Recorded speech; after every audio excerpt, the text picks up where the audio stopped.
আসসালামু আলাইকুম। দুলজোড়া ভালো করে লক্ষ্য করে দেখুন।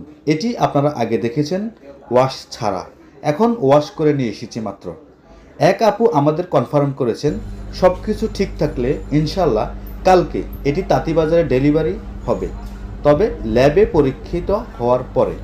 উনি আমাদের কনফার্ম করেছেন তাঁতীবাজার থেকে এটি রিসিভ করতে চান। আমরা ইনশাল্লাহ কালকে এটি ডেলিভারি দিতে চেষ্টা করব।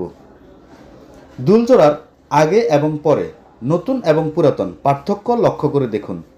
দুটো ভিডিও আপলোড করা রয়েছে। সকলের সুস্থতা, অর্থনৈতিক সচ্ছলতা ও সফলতা কামনা করে আবারও বিদায় নিচ্ছি। আল্লাহ হাফেজ। নতুন অথবা পুরাতন স্বর্ণালংকার ক্রয় বিক্রয় অথবা স্বর্ণ সম্পর্কিত যে কোনো তথ্যের জন্য উপরে দেওয়া নাম্বারে কল করতে পারেন।